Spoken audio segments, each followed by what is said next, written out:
Assalamualaikum warahmatullahi wabarakatuh. Dan selamat siang buat sahabat dan teman-teman dimanapun berada. Dan tentunya buat kamu-kamu yang masih tetap semangat di tahun ini berjuang di dunia per-YouTuber sama dengan saya, masih tetap berjuang dan semangat.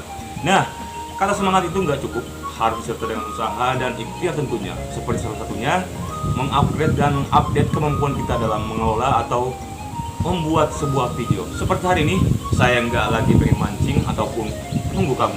Nggak, bercanda. Maksud saya gini, hari ini saya nggak mancing, tapi insya Allah saya akan membagikan sebuah ilmu yang insya Allah bermanfaat buat teman-teman dan sahabatku sekalian, kreator YouTuber yang biasanya membuat konten di luar ruangan ataupun outdoor seperti konten mancing ataupun vlog jalan-jalan dan sebagainya. Namun sebelum kita lanjut video ini, buat kamu-kamu yang baru menemukan channel ini, jangan lupa subscribe, nyalakan lonceng notifikasi agar teman-teman sekalian gak ketinggalan keseruan terbaru dari saya. Nah, kita saksikan dulu satu video ini, nanti kita akan review di mana letak kesalahan dan kekurangannya. Seperti teman-teman lihat di video ini, secara kasat mata nggak ada yang salah, nggak ada yang aneh, tapi jika diperhatikan secara detail, pada saat wajah saya menunduk ataupun berpaling dari kamera ini, seperti ini contohnya. Saat saya kembali menatap kamera ini, itu nampak akan ada cahaya yang berubah. Pada saat nunduk itu redup, pada saat saya kembali menatap kamera ini itu akan terang. Atau contoh saat saya meninggalkan kamera ini beberapa detik.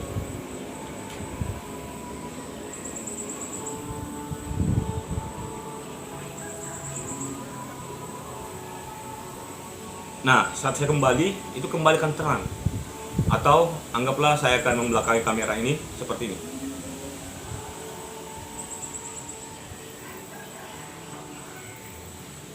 Nah, kembali terang. Jujur aja teman-teman, ini menurut saya secara pribadi, bahkan sebagian orang mungkin ini sangat mengganggu. Nah, pada saat saya bicara ataupun tangan saya bergerak, cahaya itu akan tidak stabil dan tidak akan konsisten. Ini sangat mengganggu saya secara pribadi saat menyaksikan sebuah video yang menurut saya konsepnya atau kontennya cukup menarik, tapi karena faktor seperti ini, itu mood kita akan hilang.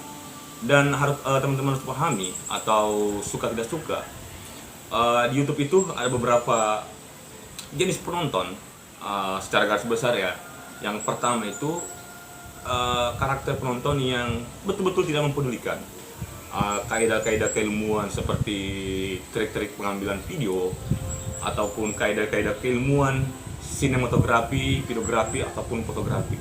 Tapi ingat, di YouTube itu video kita menjangkau semua orang secara universal, secara global dan tak terbatas. Seluruhnya akan menyaksikan video kita. Nah, kadang ada sebuah video secara konsep, secara konten, it's okay, sangat menarik, tapi karena mengabaikan hal seperti ini, cahaya redup terang, akhirnya mungkin orang akan bad mood untuk menyaksikan video kita. Hari ini saya akan membahas hal ini. Simple tapi sebenarnya sangat menunjang kualitas video kita. Jadi teman-teman jangan skip dulu, lanjut terus nonton video ini agar nggak gagal paham. Yang kita bahas di video tadi menyangkut exposure. Namun sebelum kita melangkah lebih jauh, ada baiknya kita mengetahui definisinya terlebih dahulu. Exposure adalah banyak sedikitnya paparan dari cahaya yang nantinya akan bisa diterima oleh sensor yang ada di sebuah kamera. Nah, sampai di sini mungkin teman-teman sudah punya gambaran ya, bahwa seberapa penting sih kita mengetahui atau memahami apa yang dimaksud dengan exposure. Yang jadi masalah, tidak semua kamera handphone itu memiliki fasilitas yang kita butuhkan untuk mengatur exposure ini yang dinamakan lock exposure. Insya Allah hari ini saya akan membagikan aplikasi sekaligus cara mengatur atau cara men-setting aplikasi ini. Namanya adalah aplikasi Open Camera. Agar teman-teman gak gagal paham atau gagal fokus, video ini jangan di skip, saksikan terus hingga akhir. Pertama-tama mari kita download dulu aplikasinya. Kita langsung buka Play Store. Kemudian teman-teman ketik di pencarian Open Camera. Nah, jadi seperti ini tampilannya teman-teman. Ini juga kapasitasnya nggak terlalu besar, cuma sekitar 8,6 MB.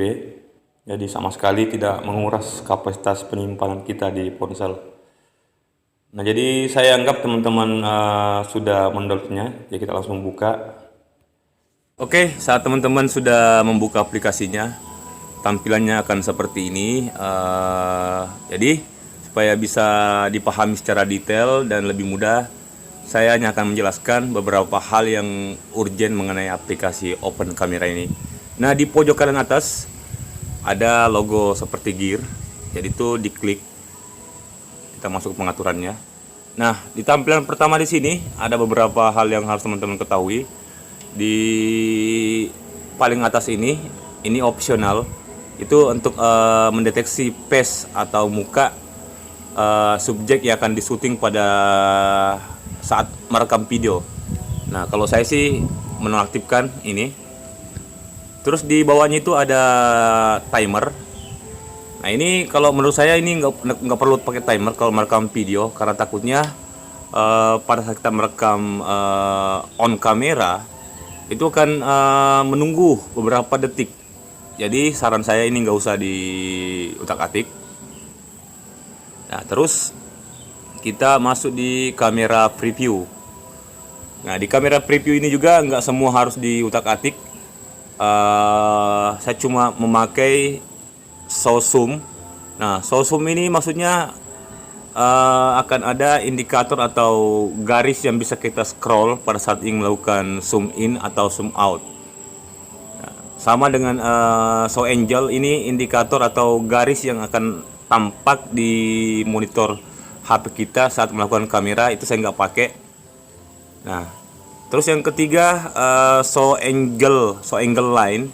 Nah, ini sebenarnya kalau buat teman-teman yang masih kurang paham atau masih kadang mengambil video yang nggak seimbang atau nggak balance pada objek saat merekam video, ini saya sarankan menggunakan show angle line. Itu bisa kita mengukur keseimbangan antara sisi kiri, sisi kanan, sisi atas, sisi bawah. Jadi untuk kali ini saya akan aktifkan. Nah, kalau mau diaktifkan tinggal klik yang ada kotak. Nah, itu akan aktif. Nanti kita jelaskan maksud dari show angle line.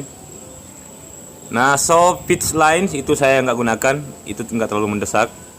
Terus angle, attitude, highlight, color itu nggak juga. Show compass direction nggak juga. Show compass direction lines enggak juga. Nah, terus ini yang penting ini show baterai. Show baterai ini maksudnya indikator kapasitas baterai kita. Itu sangat-sangat penting ya, karena jangan sampai kita sudah asik merekam, kita nggak punya indikator nih di kamera handphone bahwa baterai kita berapa persen. Jadi ini sebaiknya diaktifkan. Show time ini maksudnya durasi video yang telah kita rekam. Itu penting, wajib, supaya kita bisa tahu sudah seberapa lama durasi video yang kita buat. Terus di bawah show time ada show free memory. Ini sama fungsinya, ini indikator kapasitas memori tersedia. Itu juga penting. Jangan sampai kita sudah asik-asik strike nih, terus kita nggak mengecek nih kapasitas memori kita. Nah, ini penting kita aktifkan. Terus di bawahnya ada show audio level meter. Ini penting juga. Ini show audio level meter ini maksudnya ini menyangkut power suara yang kita rekam. Jadi pas saat kita bicara itu akan ada indikasinya. Seberapa banyak kekuatan suara kita yang akan terekam. Nanti kita akan jelaskan juga fungsinya saat kita mengoperasikan kamera ini. Nah, jadi saya rasa kalau untuk di sini cukup. Kita keluar lagi. Terus kita masuk di video setting. Jadi saya cuma menjelaskan di sini yang penting-penting aja ya, supaya gampang dipahami. Nah, di video setting ini pada bagian paling atas ada video resolution. Kita coba buka. Nah, di sini ada beberapa pilihan. Tapi kalau untuk rekomendasi saya, sebaiknya teman-teman menggunakan yang paling atas, Full HD 1920 x 1080 atau rasio 16 berbanding 9. Nah, sebaiknya gunakan yang paling di atas.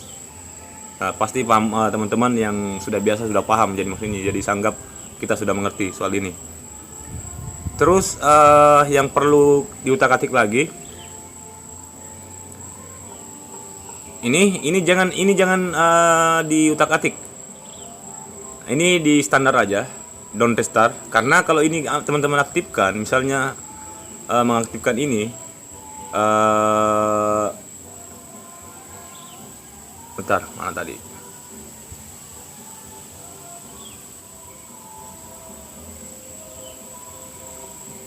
Nah, misalnya ini mengaktifkan repeat one times, dia akan video kita kan stop atau kembali merekam pada saat 1 menit. Jadi saran saya sebaiknya ini nggak usah diaktifkan atau cukup ini. Nah, don't restart.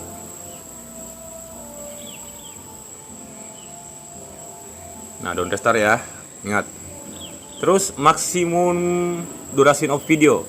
Nah, ini juga nggak usah diutak-atik, cukup standar aja. Kalau standar itu sudah otomatis unlimited. Maksudnya ini batas durasi yang kita bisa rekam. Nah, misalnya teman-teman mengklik 1 minute, 2 minute, 3 minute.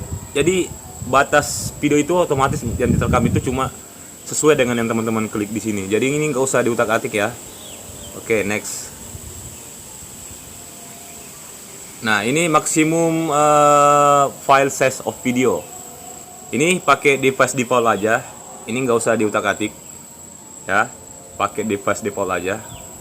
Pokoknya nanti kalau ada yang mau ditanyakan, boleh di kolom komentar atau DM saya ke Instagram atau Facebook saya.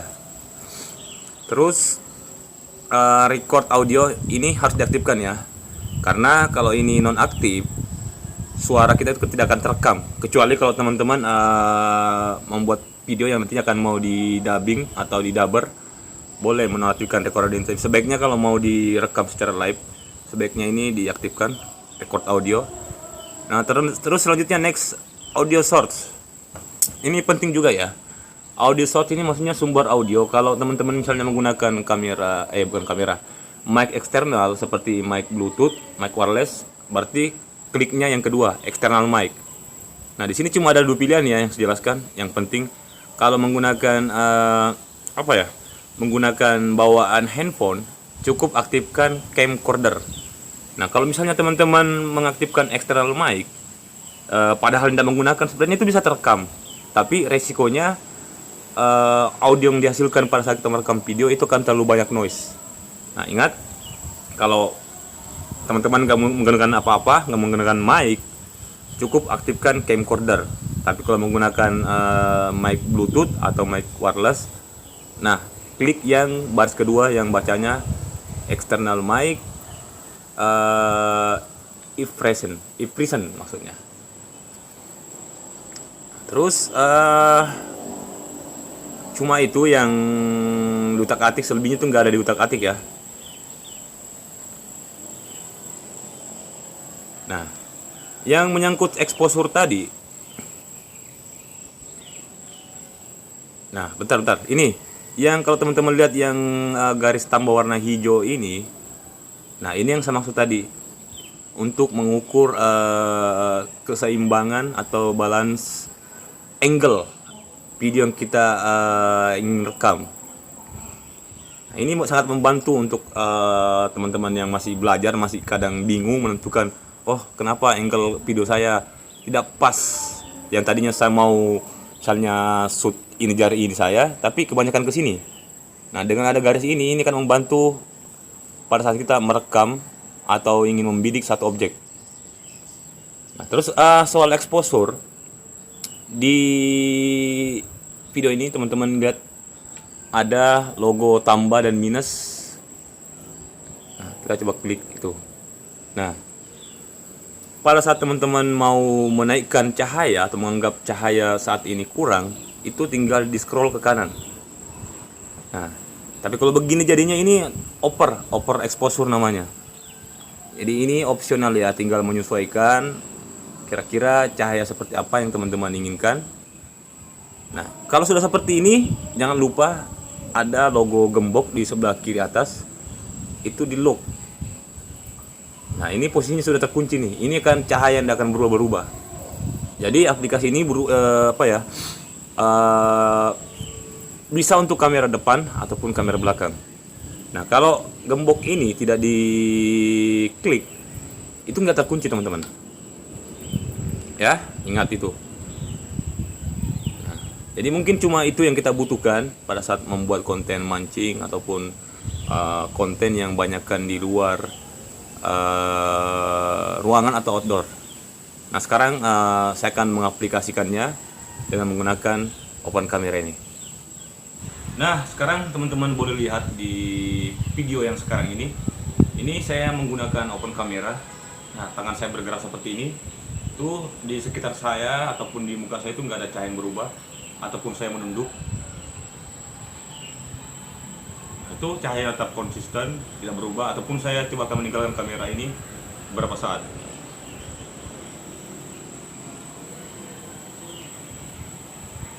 Nah, saat saya kembali, cahayanya tidak berubah sama sekali atau konsisten. Nah, sekarang saya coba membelakangi kamera ini.